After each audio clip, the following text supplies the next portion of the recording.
What's up everyone? Lance Hedrick here with another edition of the Espresso Machine tier lists. Now we've done two already, looking at kind of the budget entry machines for semi-automatics and the budget entry machines for the manual machines. So if you haven't seen those, make sure you go check them out. But today we're going to look at kind of the prosumer, or what some may say mid-range, but of course these are just terms. If you look at the price range, you go, that's way too expensive for mid-range, or that's pennies for mid-range. People are different around the world. I'm just trying to find a word that helps us understand where we're at. So essentially we're at that like $1,000 to around $2,200 price range. I was going to cut it off at $2,000, but there was one machine just over that kind of fits in this price range as far as how it performs. So one to 2,000, and then the next video will be all quote unquote end game machines over 2,000 bucks. The ones where it's like, if you're spending 3,000, you might as well spend 4 kind of area, because it's money, people who have the money to do that. And it's like, okay, you know. If you're unfamiliar with this series, essentially I go through and I give grades from A to, I could give an F, I guess. I don't really give Fs, but A to D on espresso machines. And especially as we're going higher and higher up, it's going to get more and more difficult, because the more expensive it is, the more you're expecting out of it, the more they have to deliver and to justify their price so they don't go out of business. So they should be pretty, relatively close. So we're gonna be splitting hairs here. All right, it's obviously biased because I have my own personal opinions when I approach espresso machines, but I'm using a long time being a coffee professional and having reviewed literally, so many machines, it's mind-boggling. So today we're going over about 21 machines and grading them based off a few different points, like out-of-the-box functionality, what kind of advanced features does it have, what kind of build quality does it have, things along those lines, just like in the first video. Of course, we're not gonna check if it has a solenoid in this one, because we're in a price range where if it doesn't have a solenoid, like what the heck? If it doesn't have an OPV, like what's going on? If it doesn't have a PID, oh wait, a couple of them don't. Anyway, so let's get straight into this bad boy. So first off, we have a word from our sponsor, which is me. And all I'm asking for you to do is hit the like and subscribe if you enjoyed any of my previous content. And subscribing really helps, and hitting the like and the notifications and like saving the link to the video, all that stuff like boosts the YouTube algo. And I really like it because I'm sponsoring this video with my fat wallet, because I buy all this machine on credit and keep all the money. If it's on credit, it's like you're not spending it right. Let's continue on. And we're going in order of price because why not? First up, we have the Diletta Mio. Now this is weirdly an Italian built machine that's only sold through Seattle Coffee Gear. Do the math, I don't know. It is what it is. I don't even know why Seattle Coffee Gear would want to walk into that relationship. Like, I get you want exclusivity, but also like if people want it in Europe, you're making them ship. That doesn't seem very environmentally friendly. I don't know, that's weird. But in any event, in the US, this one is $1,149. Now, it comes with a single boiler and a thermoblock for steam. So the single boiler is made of a brass, and then the thermoblock is, it's got that aluminum and with the stainless steel lining. And so you have essentially 2 heating elements to do steaming and brewing, which is becoming more and more common now. We can think about like the Turin Legato at the $500 price point. Now, the body of this is stainless steel, which is going to be a very common thing. In fact, most everything on this list today has a stainless steel body. So very robust body. It has an adjustable PID. It has an externally adjustable OPV. It has a vibration pump. It's about a 7-minute heat up time, 58 millimeter portafilter, and it has the capability to set pre-infusion up to 10 seconds. Pretty nice, pretty cool little list of things it can do. But let's be real. This is just a Turin Legato / Me Coffee Apex / Gimli, whatever. Yes, it is a higher build quality, but it also has a brass boiler. I'd prefer stainless steel, which the Turin comes with. And everything else the Turin can do, and the Turin has that flow control screw and a bit more pre-infusion capability. So it's like, is it really worth $600 for arguably, a step up in build quality, but not like massive? No, so I'm giving this a C. Someone else asked, why aren't you talking about the taste of these coffees? If you can't make tasty coffees on all these machines we're talking about, you have a coffee problem or a grinder problem. These machines can make coffee taste the same, or they have their own capabilities. If they're flat 9 bars, you're gonna get roughly the same tasting shot depending on the water debit coming out of it. But you can optimize it based off of any of these machines. You can. Some of them have more capabilities than others. So talking about the taste doesn't really make sense. I talk about their profiling capabilities, and yeah, anyway, it's a little silly. So we're doing the Kafmasino. It's 1250 euros, about 1400 US dollars. Looks like it's out of stock right now. Essentially, the base machine is one that I know, I'm very confident, I can't prove this, but I'm very confident they got from AliExpress in bulk. Years ago, right before Kafmasino started, I found that exact machine they use exactly on AliExpress, and if you bought it in bulk of like 100 or more units, you got them for like 150 bucks a piece.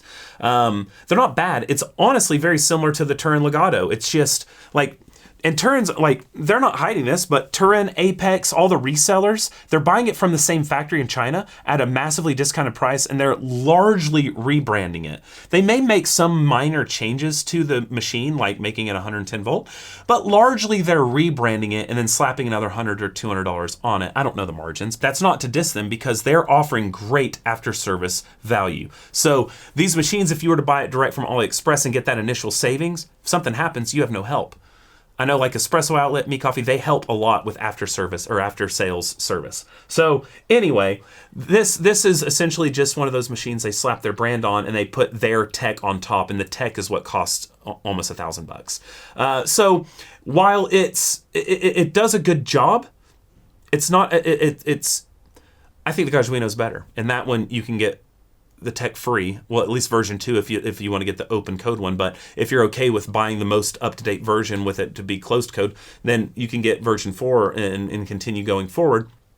And you can get a better interface for a lot cheaper. 500 buck Gaja, and then probably 200 bucks on all the supplies, $300 bucks on all the supplies being shipped to you for the Gajuino. And that's $500 cheaper and a better base machine. Like as far as longevity goes, it's proven at least. It's really hard. I'd say a C or a D. It's 58 millimeter. It has a stainless steel boiler and a thermoblock steamer, just like the Turin Legato. Like I said, it's like the same machine. It's like if Turin decided to sell this machine for 1,300 bucks, but they installed Gajuino on it. That's what this is. Except not quite as good as Gajuino, in my opinion. And that's because Gajuino has like a community of people that are helping build it. Anyway. Next up, we have the Stone Espresso, which was like this big launch from Rocket. It's a separate kind of company under their umbrella that kind of goes away from their traditional style of espresso machine. They did a new style of E61 group head on it. It's kind of a modded E61, still made of that heavy brass, chrome-plated brass. It's got a heavy group head that is 3 kilograms of chrome-plated brass. That's huge. It seems like this company is still relying on these traditional fixes to issues. Like going, oh, really big heated up area will retain thermal stability. Whereas there are so many other ways to achieve that. So instead they have this massive 3 kilogram group head that has heating cartridges in it in order to get it to maintain its temperature. In addition to that, they have a copper and brass heat exchanger system on the inside. So, you have your brew tube inside with the big old boiler. You can steam brew, all that good stuff. Fresh water in the brew tube that people like, blah, blah, blah, blah, blah. The prices in the US around 1,500, and then in Europe around 1,300 euros is what I found. Of course, this could not age well. It could be a different price. Always check your own local prices. I'm doing the best I can. I'm using VPNs to try to find it, yada, yada, yada. It is PID controlled, but like there's going to be so much lag with that massive group head. It does a fine job. It's a little erratic, I'll be honest, but it does better than the Rocket Appartamento, which is, a Rocket staple. Yes, it has PID controller set to 9 bar. It has a vibration pump. It is a 10-minute heat up time, roughly, though you may want to give it a little bit more time with that 3 kilogram brass. I know there are heating cartridges in it, but come on, that's like a newborn baby, literally. 58 millimeter portafilter, just like on the Diletta Mio and everything else. E61 standard group size. Profiling, does it have pre-infusion? Does it have anything? No. You're spending $1,400 bucks on a heat exchanger machine. That's fine. It's got some cool stylistic options with those stainless steel magnetic panels, but like, it's fine. It's very easily moddable. A fellow YouTuber and friend, Tate Mazer, quite enjoys this machine because he does some fun modifications to it. Granted, he's not using the Plus version, which is the one I have here. There is a light version that's probably just as worth getting for a few $100 cheaper, but even still, it's not really offering anything unless you modify it. So I'm giving this a C, and the light version I'd probably give maybe a B too because of the $800-900 price point, but it may also be a C. I'm not very impressed with it. Well, at those price points, you should be able to offer more features. It's not that hard. It really isn't. And I know this because I've been to manufacturing plants. I've spoken with manufacturers. I've talked with the engineers. I know the prices of PID controllers, of adding different pre-infusion type things. And I know these things. It makes no sense. And why isn't the OPV adjustable? Almost all of these have an adjustable OPV. Why doesn't this one? Doesn't make sense. Or at least external adjustment. Okay. Next one is a shocker. Now, I don't own this one, okay? I've never owned this one because no one's owned this one. The next one we're talking about is the Fellow Espresso Series 1. Now, I've had a little bit of usage with this. I interviewed the engineer behind it. I have a full video of that interview on my Unfiltered YouTube channel. I got to pull some shots on it, play around on it, and I have a decent feeling of what it's going to be like. So I'm going to be speculating here, of course, but so keep that in mind. This is not based off of me owning it and putting it through the ringer, but it's based off of what I know it can do, what I've seen it do, and what it is supposed to do, okay, and what it's made of. So, first off, it's launching in the US, later this year at $1,499. The early bird price is like $11.99, which, or something like that. Yeah, $11.99, which, even with the risk, may be worth jumping on. I don't know. Maybe. But anyway, let's go over the build quality, because this is where it does fall through. Heating element, or the what brings the water to temperature, they have what they call a boosted boiler system. So essentially you have water that's going through a flow heater and into a small boiler at the group head that's 225 milliliters. Now this is stainless steel. You have a flow through heater, which is like a thermocoil type thing. And so it goes through that, heats up the water, and then it goes into the boiler where it sits at a pretty hot temperature, but then it flash heats at the group head, which allows you to do some minor temperature control. So there's another little flow through heater in the group head itself, which allows you to do some last minute changes to temperature. You could drop it 3 or 4 degrees, 93 to 89 or something during the extraction, because you have some controls which we'll go over. So it's a pretty cool boosted boiler system. It's innovative. It's kind of new-ish. So you essentially are preheating the water, getting it to the boiler. It doesn't take much time in the boiler because it's preheated with that flow through heater. Now it can only brew or steam. It's not both at the same time. Like a decent espresso machine, it's using the same heating element to do both. So with this, the flow through heater then needs to spike up its temperature quite a bit. It takes about a minute or two to get steam ready, and then you can go ahead and steam your heart away. Then when you go back to using it as its normal flow through for the group head, it takes another minute or two to cool down. But it is a really cool idea that Nick has come up with over there at Fellow. He's a really clever engineer, and I'm really impressed with that kind of boosted boiler system. I think it's really neat and should give, in theory, incredible temperature stability, which I'll test once I get one. The body, however, was kind of shocking. I understand they're hitting a price point and they're trying to give you the world without requiring the world, so to speak. So the body is made of a combination of plastic. So those panels that look metal, they're actually painted 3 times like a car is, to give you that thick kind of acrylic type of whatever, like a car, right? Where it's really thick paint. It looks almost metally. But anyway, so there's plastic, stainless steel, brass, and silicone on the exterior. Now, everything imported on the inside is mounted to a steel frame, of course, but there is plastic inside, obviously. And there's going to be plastic tube, like a PTFE, probably silicone on the inside as well. Is there a PID? Yes, there's a PID controller, and it is done through an interface super easily. You can change in really granular increments on the interface, no problem at all.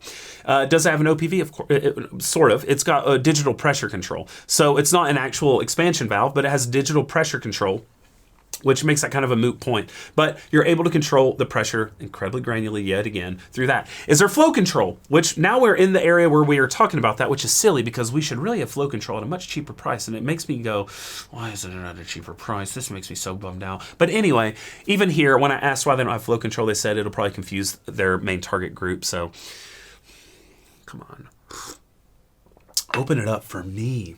For me, you know what I'm saying? It has digital pressure control, and it has like built-in recipes for beginners who want to try out some of the recipes they have. You can do some pressure profiling. You can play around with the pre-infusion. You can play around a bit with the temperature. There's a lot you can do with this machine that no other machine until probably, I don't know, maybe the Kafmasino at like probably about the same price that can really offer you. But this, it's pretty neat. But anyway, this also has an app that connects with it where you can share profiles to a community. Really cool kind of stuff. It has food grade plastic tubing inside and a plastic tip on the steam one, which was really weird to me. I don't understand that as much, to be honest with you. But it does have a max flow rate of 8 mils a second, though, which is really nice for the vibration pump that's inside. And of course, it's 58 millimeters. So overall, here's the thing. I'm waffling between an A and a B. I don't own it yet. So I could be hyping it a bit much. I don't really know. You know, I'm not a big fan of some of that plastic and the lower build quality on some of the parts, but the innovation, the capability for people to do all of this at a fraction of the cost of something like a decent, I mean, we'll find out. We'll find out. I'm going to be like soft A, soft B. I don't really know. I don't know. It's a toss up. Anyway, next up. We got the Breville Barista Touch Impress. Now this one polarized me internally because on the one hand, they have a very specific target audience for this. On the other hand, you have me. First off, obviously it's thermojet system, 3-second heat up, really nice, really, really fun. That's the greatest thing ever. You hit the button, literally 3 seconds, it's ready to go. It's at $1,500 US, around 1,300 euros, stainless steel body, PID control, obviously, with granular adjustments from like 88 to 96 or something. 9-bar OPV, not changeable. Vibration pump, 3-second heat up time, as I said. Portafilter, which, by the way, I didn't mention the fellow is a 2-minute heat up time. But the portafilter is 54 millimeter, the only non-58 on this whole list, and it has automatic pre-infusion in it. So just like the original Touch, which I errantly said in my initial video on the lower tier that it had the manual as well. No, the Touch does not, but it has built-in pre-infusion. Anyway, it's like at a 60% pump pressure pre-infusion. But anyway, this machine is marketed towards people who want good coffee at home and have the budget to drop $1,500 for like good coffee to be their own barista, right? This is the be your own barista machine. This is the it's so easy a caveman could do it machine. Literally, you go, when you get the machine, you put beans in, you grind it.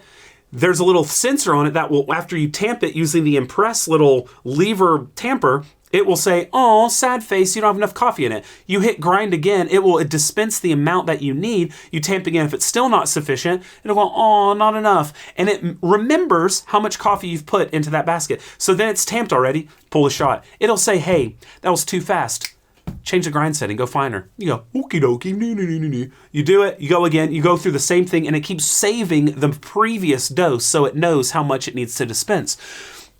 And then it just tells you when it's good. It's like, all right, this is at a good rate. You taste it, you're like, yeah, it's a good rate. You're obviously not super picky, otherwise you'd probably be like super nerding out over it. So it's probably someone that's drinking supermarket coffee, darker roasted coffee, whatever it might be, or doing lattes, which it has a great auto mix steamer. And I said mic, yes, M-I-Q. Anyway, or M-I-M-I-Q, I don't know. Anyway, so it is great for that. It is the be your own barista, bing, bang, bong, boom. Of course, it's for people who have a pretty decent wad of cash that like just want a decent coffee every day. They're not looking for the moon, the stars, and more. They want easy. They want to do it themselves. They have a little bit of autonomy about them. For those people, this is a B. It's a B machine. It's still really expensive, but it guides you through the process. It's really cool. For the general population, it's a D. There's no distribution. I mean, it completely negates the point of the Impress lever if you pull it out to distribute it and then put it back in. It negates the point. And it's pretty hard. You can't really pull it out because if you pull it out, it would shave all the grounds off because it fits tightly. So you have to put a collar on top that comes from Breville. You have to trick the machine into thinking the portafilter's in there. You grind into that, you do it, you go back in, you tamp it. Like, what's the point? Then you can't use the really fill level and as you're going, you have to distribute, tamp. It's like, what? You don't have manual pre-infusion. You don't have some of the capabilities of their lower end machines. So this is really marketed towards a very a very specific community, which is people who maybe a partner in the relationship really likes coffee, but like wants their partner to really enjoy it a lot as well. The other one has no crap about making coffee, but they go to Starbucks every day. So to save money, they got this. They're taking a compromise on profiling in order to save money on coffee. Okay, stuff like that, yes. So for those people, I give it a B. Honestly, maybe even an A because it's seriously that easy if you're using a darker roasted coffee. So I was really hard on the cheaper Brevilles. None of them are as easy and as intuitive and as good of a process as this, but I'm gonna say B and D. B and D, okay? This is the weirdest one on this list because normally at this price point, you don't really have a be your own barista machine. So it's really hard for me to grade this because everything else is being graded like a prosumer machine. This is in a prosumer price range, but as a beginner machine. You see what I'm saying? It's a very difficult one. To grade it as a prosumer, it's a D, no question. Grading it as what it is, it's a B. Next up, we have the Diletta Bello, another one from that Italian company, sold only through Seattle Coffee Gear, really weird. This one is $1,550 US. So it's about $400 more expensive than the single boiler thermoblock system. This one, however, is a heat exchanger. So instead of using a thermoblock and a boiler separately, they went to heat exchanger, stainless steel heat exchanger. Now this one has an E61 style group head. It's a stainless steel body. There is no PID controller on this machine. It's a pressure stat. We're at almost $1,600 and they could not toss a PID controller on it. Is there OPV? Yes, it is adjustable externally, 9 bar.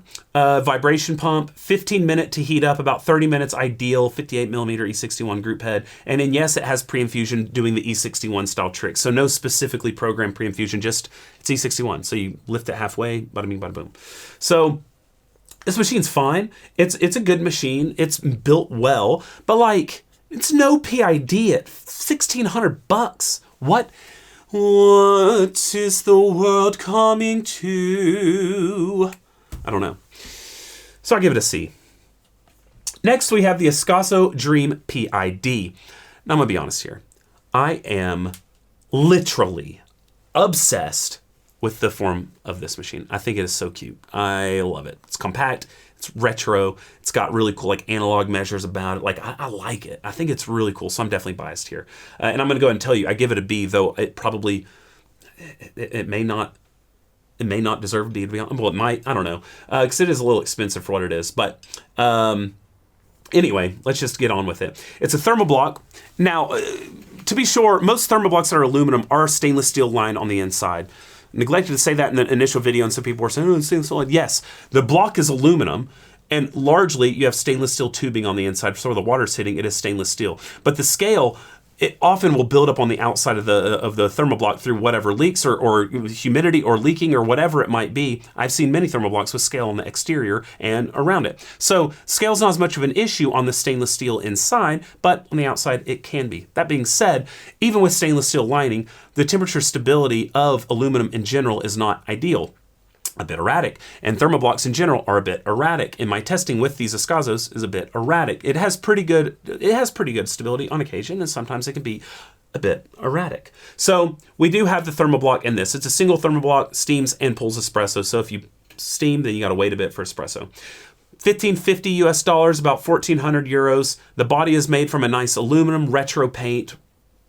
Adjustable PID, all the Ascasos are adjustable PID, adjustable OPV, vibe pump, 3.5 minute heat up time, which is shockingly long for it, but they have pretty robust thermoblocks in there. 58 millimeter portafilter, and it has programmable PI, pre-infusion. So it's got really nice specs about it. Fast heat up, fast steaming, cutie patootie little machine, compact, fits on your studio apartment in New York City that you're paying, $2,900 a month for a shoebox apartment. But you know what I'm saying. I give it a B. It's cutie patootie. I like it. Next, we have a divisive one. It's the ECM Puristika. Now, the reason it's divisive is A, there's no steaming on it. And we're sitting at, how much is this? We're sitting at $1,600 US, about 1,300 euros. No steam boiler. In addition to that, there is an external glass tank for water. So it's not integrated into the machine, it's off to the side. I think it looks kind of cool, but it can annoy some people. So it's potentially divisive, but for those who don't need milk steaming, which is me, which is a lot of you, this is an option. There is a market and a purpose for E61. There are people that want that. People aren't making it necessarily because it's the best. They make it because there's an audience that wants E61 because they're so easy to repair and they're traditional. I have to remember that. So when I'm grading these, I also have to take into account intended audience while also taking into account general population. Anyway. Puristika, this one is a stainless steel boiler, nice single boiler inside, doesn't need more than that because, again, no steaming. It is a stainless steel body and frame, adjustable PID, adjustable OPV, vibration pump, about 10 minutes to heat up to brewing temp, but about 20 minutes ideal to heat everything up. And it does the E61 trick for pre-infusion, brass, group head, chrome plated, the works. Now, I think it's a really beautiful machine. It's compact outside of the water tank.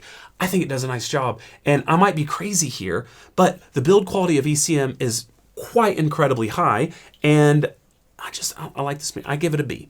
I know some are going to say, well, it has no steam, it should be a C. Yeah, but I like that there's no steam. Some people don't want to faff around with all those extra parts and needless space and needless, whatever. So I'm giving it a B. You can fight me, I don't care. Because there's going to be something else that you're going to fight me more on later. Next up, we have the Breville dual boiler, or the Sage dual boiler. Now this one is an OG. It's been out for like 13 years or something, and it was a pioneer in many regards, namely in its pre-infusion approach, which is really cool, and we'll go over in a bit. So this one has 2 boilers, both made of stainless steel. They also have a heating mechanism in the group head itself, one of the first to really focus on that for thermal stability, so an electronically saturated group. It has a stainless steel body. It has an adjustable PID, which was not really heard of back then in the, 13 or so years ago. Not many machines did that. It has a 9-bar OPV, not really adjustable. Vibration pump, about an 8-minute heat up, but 14, 15 ideal if you want to heat all that good up. Maybe less so because of the electronically saturated group. And then it has really nice programmable pre-infusion. You can set the pump pressure from 55% up to 100% in 5% increments, and then you can set the time of pre-infusion. So if you want a 55-second, 55% pre-infusion pressure shot, it will give 55% of the energy to the pump, so you have a lower flow rate, lower pressure, and you can do that for the whole shot if you wanted to. So you can play around with that quite a bit, which is really nice. In addition to that, they have a needle valve in their hot water spigot. You can reroute the water going to the group head through the hot water spigot to utilize the needle valve to do flow control, which people call the Slayer modification. It takes 10 minutes, you flip 3 tubes on the inside, and you've got needle valve control on a Breville dual boiler, which is really freaking neat. In fact, it's the same situation as in the Arkel Coast, which is $2,200, but that one uses a ball valve instead of a needle valve, and it comes stock with that tubing arrangement going to a knob on the side of the machine. It's crazy, and it's inspiring. It's really cool. Proprietary parts, lots of plastic on the inside. There are issues there, but due to it having goated status and due to it being relatively inexpensive for a nice dual boiler that will last a long time if you take care of it. And there are plenty of forums online with people who will help you with any issue you run into with your dual boiler. I do give it a B. Next up, we have the Rocket Appartamento, which is another kind of icon that's been out for quite a while, and a lot of people swear by it. Design-wise, it just speaks to a lot of people. It makes them feel good, makes them look at it, and it's like they're listening to Andrea Bocelli singing the prayer or something. A lot of people love this machine. So let's take a look. Why does it have such steez, as the kids say?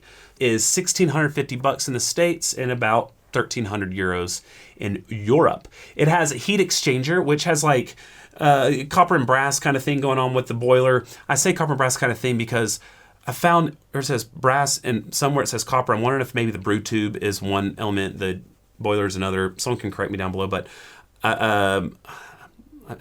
they look kind of similar too. So when you look at it, anyway, copper or brass, both, yeah, whatever.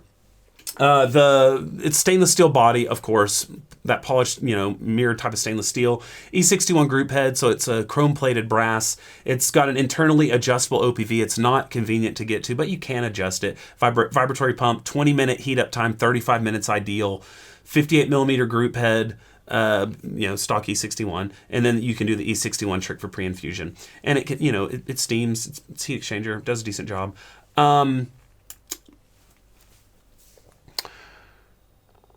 Listen, we're at $1,650, and this doesn't have a PID controller.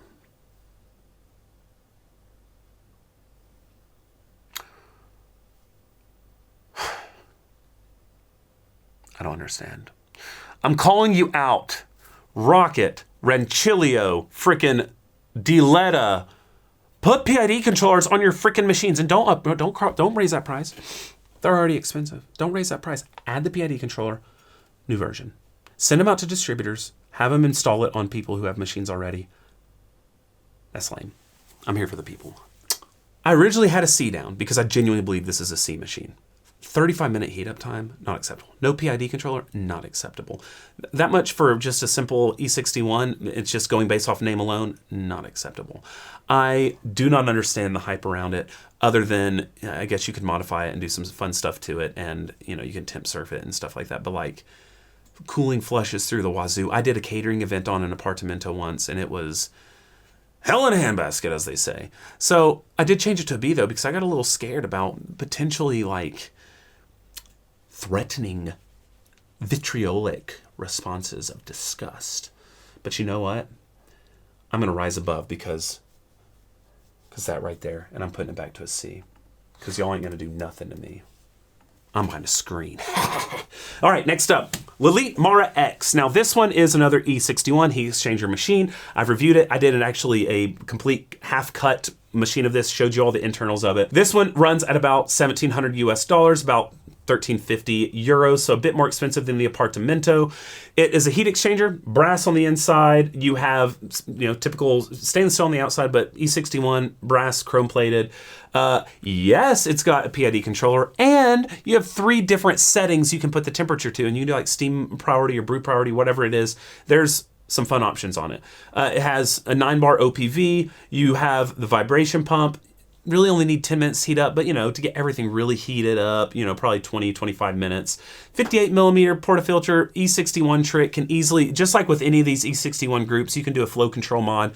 And with this one, they have a smart PID control. It's two PID controllers that are talking to each other to help try to stabilize the temp as good as possible. And so you don't really need cooling flushes, honestly, unless it sits for a really, really long period of time. But for the most part, you don't really need cooling flushes, which you can't say the same about the Appartamento. So it is really nice for thermal management. They really made that a priority with the Mara X. Even still, I do give it a B. I think it's good. I think it's got good build quality. I think it could be better build quality. But for what it is in that market, because there's a very specific market of people that want a heat exchanger E61, I think it's a B. Even for the general population, I think it's a good machine, easily serviceable. Yeah. Anyway, next up we have the Ascaso Steel Uno. This one, it's kind of crazy. I'll be honest, it's a little crazy to me that it's $1,735, $1,655. It's thermoblock, aluminum with stainless steel lined tubing inside. It's got, it's got the PID, it's got an externally adjustable OPV, it's got a vibration pump, it's got, the 3.5 minute warm-up time, 58 millimeter portafilter, programmable PI, granted up to about 5 seconds, which is the same with the Dream. But like, and the outside is stainless steel and carbon steel, which is the same with the Duo later on. But like, $1,700 for a thermoblock? That's just one thermoblock? Yeah, the build quality is nice. I like it. It feels robust. But like, I don't know. It's solid. Temp stability is a bit questionable at times. The price for a single thermoblock, it's like, get the Dream. That's why I put this as a C. The Dream's a B. I put this as a C because it's more expensive, and honestly, it is the same performance as the Dream. The steam's a little bit more robust in the Steel Uno, but everything else is essentially the same except the Dream's more compact. So it's like, save $200, get the Dream, and be a happy camper. If steam was your main priority, it's better to save $300 and get the Duo. Save up, not save 300, but save up 300 extra bucks. Anyway, so I give it a C. Next is the Lelit Elizabeth. I never really gave this machine too much attention. Now I knew about it, I've used it, but I never really dug into it until recently when I did a review on it. Let me tell you, when I said I was wowed. Slept on machine, especially in Europe where you can get it for like 1,200 euro, 1,300 euro. This is a big old stainless steel bodied PID control where it's adjustable, 9-bar OPV, vibration pump, 10-minute heat up, 58 millimeter portafilter. But the coolest thing of all, sips to increase anticipation, is there are 2 styles of pre-infusion on it. Not just 2 settings, 2 styles of pre-infusion. You can do steam pre-infusion or you can do pump pre-infusion. What the actual heck? That's so cool. I don't know of another machine that offers that, especially in this price range, but I don't even think there is another one that does it. I think this is just a Lelit Elizabeth special. So if you have the steam boiler on, which you can turn it off. You don't have to use the steam boiler if you just want espresso. The steam boiler's on, you can literally use that steam pressure to push water through into the portafilter to have steam pre-infusion. And then you can have it turn off, essentially, not continually pushing it out, so it kind of stabilizes, saturates the puck, then you can have the pump kick on. What? And then if your steam boiler is off, you want pre-infusion, it can kick on the pump at low pressure and then kick off the pump without releasing the solenoid. Excuse me? That's awesome. Get out of here. At this price point, granted in the States it's a bit more expensive at like $1,700. At that price point, I give it an A. Now, it's closer to a B in the US because $1,700 is quite a bit more than the $1,300 in Europe, but like, even still, I think you can argue for an A because of its capabilities, its simplicity, and it's compact. It's the most compact dual boiler. Smaller than the Profitec Move by like 20 pounds or like 10 kilograms. Smaller than the Breville dual boiler. Smaller than much smaller than the Rancilio Silvia Pro X. It is small. It is compact. And it is a banger. That's my second and last day of the day. Sorry if you're disappointed by that. Next we have the Meraki Espresso machine. This bad boy is a dual boiler, stainless steel, and has a group head heater. So it has, you know, a goal of it is really intense thermal stability. You can update it over Wi-Fi. It has these constant updates. You have on it a grinder with 38 millimeter conical burr from Time War. You have a steam one with a thermoprobe inside, so it'll stop when it hits the right temperature. And you've got some programmable pressure pre-infusion type of options where you can change the pressure for a certain amount of time on the pre-infusion. And then it also has like a little scanner where if you buy beans where they have a code on the bottom, it'll tell you what recipe to use and grind setting, etc. Really neat machine. Lots of plastic though. Lots of plastic on the inside, lots of PTF tubing on the inside, lots of wiring. In fact, if you're interested, go watch Tom's Coffee Corner. He fully breaks apart a machine to the point where he can't put it back together just for the lulz because he got a couple of free samples from Meraki. And so one of them, they told him he couldn't give it away. So they were like, either recycle it or use it. And so he decided, I'll take it apart for content. So he takes it all the way down to bare bones, and I recommend watching it. It's pretty shocking how much plastic's in it. In addition to that, the motherboard is on the very bottom, and it's not covered. If like there was a leak and it kind of puddled up a bit, I don't know. The body is stainless steel, aluminum, and ABS plastic.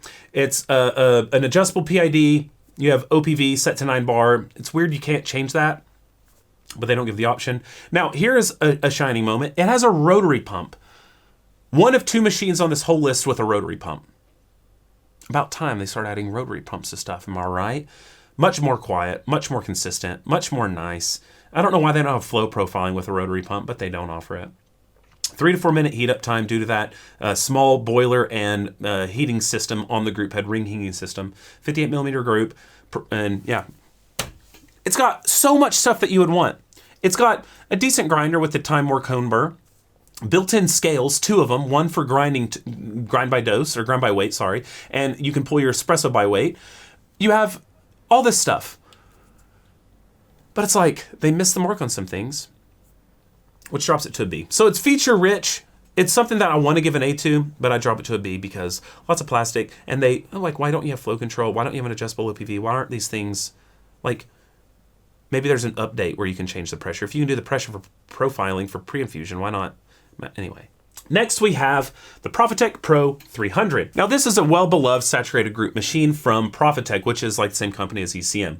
It is not an E61, the Pro 500 is, but the Pro 300 is not. It is a dual boiler, stainless steel boilers. It has a stainless steel body, adjustable PID, adjustable OPV, vibration pump, 5 minute heat up time, 15 ideal, 58 millimeter port filter, but no pre-infusion capability, no play. All work and no play make Johnny a dull boy. You know what I'm saying? Like, come on now. We're up at $1,800, 1,600 euros. Give me something. Tell me something good. Give me something good to play with. That's just like unacceptable. So it's one of 2 machines. This and the Stone Espresso. No play. Johnny won't be happy. So it's a super great dual boiler machine. PID. OPV, yada yada yada, and especially in Europe, it's a decent option. It could be an A for Europe, maybe, but without the PI, it just kind of kills it. So I give it a B. Next, we have the Profitec Pro 500. Now this is their heat exchanger, stainless steel heat exchanger with an E61 group. It's $1,900 US, $1,750, so it's more expensive than the dual boiler previously. This one has adjustable PID. This one has adjustable 9 bar. This one has vibration pump. 10-minute heat up time, 25 ideal, 58 millimeter portafilter, and then you can do the E61 pre-infusion trick. This is the one that people always want to pit against like the Lelit Mara X or the Rocket Appartamento, but largely the Lelit Mara X. And it's because it has some nice features like the Lelit does. And then what I've seen is like their campaigns on how much higher quality the Profitec is over the Lelit.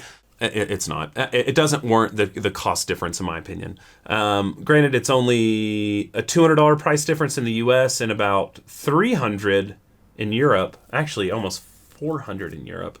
It's not worth the price difference. The fittings, some of the fittings in there and stuff. I don't see it. I don't see it. So I'm still going to give it a B because honestly, it's like the Mara X. I'm still going to give it a B. I'm not going to drop it to a C because it does have a slightly superior build quality, but it's not worthy of an A. It's simply not. It's too expensive for what it can do. It's not really offering all that much. Its temperature stability is not as good as the Lelit Mara X's. Sorry to Profitec Pro fans. It's not a bad machine. Don't freak out. It's a great machine, but it's a B. Next is the Silvia Pro X from Rancilio. Dual boiler, brass, 2,000 US dollars. 1790 euro, stainless steel body, adjustable PID, it has group head heating, 9 bar, adjustable, vibration pump, 10 minutes, 25-minute ideal heat up time. Does it have pre-infusion capability? And I remember I was talking to a rep from them once and they were really excited about this. They have what they call soft infusion. Do you know what soft infusion does? Absolutely nothing. It sprinkles water on the top of the puck and doesn't put any pressure. You think water's going to move through fine grounds that are tamped at a high pressure? Heck no, and I've proved it. If you have one, do soft infusion for 20 seconds. I don't care, however long you can do it. Then take that puck out, knock it. Puck this big, just the top layer is going to be wet. The rest of it's going to be dry. You had 20 seconds of extraction on that top layer, and you're telling me that's not going to make it the most uneven extraction ever? Get the frick out of here. Get the frick out of here. Soft infusion, enough said, give it a C. It's still really well built. If you don't care about pre-infusion, like it's still really well built. That's why it's not lower. It'll last a long, long time, but come on, C. Next, we have the ACS Minima. Now, ACS makes one of my favorite lever machines, the Vostok, but they also have an E61 machine called the Minima. It's actually really beautiful. It's a departure from the typical look of an E61 machine or an espresso machine in general. Fits really nice in corners, but it's a cool looking machine. Typical E61 machine, though, he does have heating cartridges in the group head, and it's PID controlled, obviously, so you get as much temperature stability as an E61 can really afford. Now, this one comes at 2,000 US dollars, or about 1,900 euros. Dual boiler, stainless steel, group head heating, as I said. Stainless steel exterior, really well built. Paolo is a master of his craft, makes incredibly well built machines, and I cannot stress that enough. Adjustable PID on a little nice screen, 9 bar, but it's adjustable. Vibration pump, it's 10 minutes, but 25 minutes ideal to really heat everything up. You can probably get away with 15.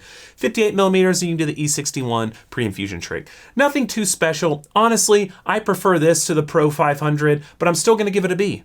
Because I'm an equal opportunist, right? It's $100 more, but I prefer this to Pro 500. I give it a B. Next, we have the Ascaso Steel Duo. It's 2,100 bucks, 1,900 euros. Dual thermal block, aluminum, stainless steel lined tubing, stainless steel and carbon exterior, just like the Uno. Adjustable PID, 9 bar adjustable OPV, vibration pump, 3.5 minute heat up time, 58 millimeter portafilter, programmable PI. That's so expensive. They've really made thermal, like, you don't ever see thermal blocks this expensive. Normally they're Longitudinal, 200 bucks, right? Thermal block. Then you start seeing boilers and you see like other systems like the Ferro technology and a Manument for 20 grand. You see that kind of stuff. Now, I do think thermal blocks can be nice to an extent. They still have a built-in like wild card, like Serpico, you know what I'm saying? Wild card, baby. So, you know, it's a good machine. It is. And it's very low energy consumption compared to a boiler. So I do like it. I just wish it wasn't so expensive. I don't know how that price can be justified. I'll be honest with you. Yeah, it's built nicely, but it's not nice enough to be costing this much. Even still, I would rank out of Ascaso, I would have the Dream at the top, then the Duo, and then the Uno, based off the price-performance ratio, personally. But I give it a B because it's a lot less energy waste and all that good stuff. And we're getting to the end of this. I'm feeling nice. Next, we have the Profitec Move.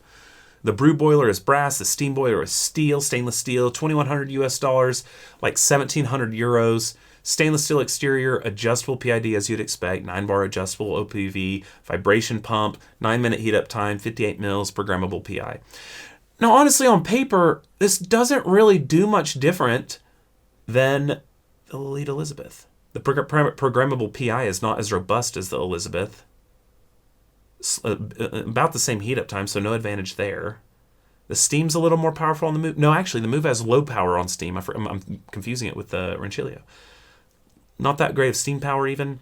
I don't know if you can suggest that your build quality is $400 or $300 better than the Lelit Elizabeth when the Lelit Elizabeth is more feature rich. I just don't think you can. It's still a very good dual boiler. It cannot dethrone the Elizabeth though. It's a B. It's a B. I can't give it an A. It's too expensive to be an A for what it offers. Like, give me flow control. I don't understand why we're not getting flow control. I don't understand why we don't get flow control. Why we don't get flow control. Next, we have the ECM Mechanika Max. Now, this one I did review on my channel. It's an E61 group head, heat exchanger, stainless steel, $2,200 US, 2,000 euros. E61 brass, obviously chrome plated, adjustable PID, adjustable OPV, 10-minute heat up time, 25 ideal, 58 mil portafilter, active and passive pre-infusion. It is the E61, so you can do that fun stuff. Rotary pump. Second and last one on this list till we're over $2,000. Rotary pump. That's nice. If you want, honestly, if you want a dual boiler with electrically assisted group head like the ACS has, and you want heat exchangers for the freshwater kind of stuff, and you want the whole kit and caboodle with a rotary pump, that's not bad. It's still a heck of a ton of money, but it's not bad. They offer a rotary pump. It's not bad. So I'm giving it a B. Next we have the Arkel Coast, which is brand new to the market, built here in Portugal. I reviewed it recently. Dual boiler, both stainless steel, 700 mil brew boiler, 1 liter steam boiler. I think that's way too much for both. Why not like 350 mil and 600 mil or something like that, or 400 mil, 700 mil? I don't know. A lot smaller. Because of that, the machine is freaking huge, and they do it all in stainless steel, and it weighs a ton, and quality, but that's so big. Adjustable PID, adjustable OPV, vibration pump. You can throw a rotary in there. Come on, at this price point. 5-minute heat up time, 3 to 5 minute heat up time, 58 mil portafilter, and then you can program PI or you have a knob flow control on the side. Right now it's a ball valve, but they are changing to needle valve, and then I hear they're changing some of the internals to take away some of the silicone, put in stainless steel. So they are improving the build quality, but again, boiler's way too big. That's heating up unnecessary amounts of water. Give me like 250 mils, like the fellow, or 350 mils. Anyway, because I think they could way downsize this and still be super effective, because they need a rotary pump, because they need a needle valve, I'm giving it a C. I'm not saying you shouldn't buy it. If you are okay with that footprint and you're okay with heating that much water, that's great. And it is built really well. I've been to the factory. It's 8 minutes down the road. But I am giving it a C. They are working on things. So we'll see how it goes. That is enough for me today. I think we did a sufficient amount. We gave some A's, we gave some C's, we gave some B's and D's, whatever. Well, I don't remember them all. But I hope that you enjoyed it. I hope you learned something. Of course, feel free to disagree. That is fine. It's subjective anyway. No offense intended if I didn't like or graded lowly your machine. Remember the context. I can personally love a machine and give it a C. So just remember that context. But anyway, I thank you so much for watching. Hope that you enjoyed. And that's it for me today. I hope that you brew something tasty today. And cheers.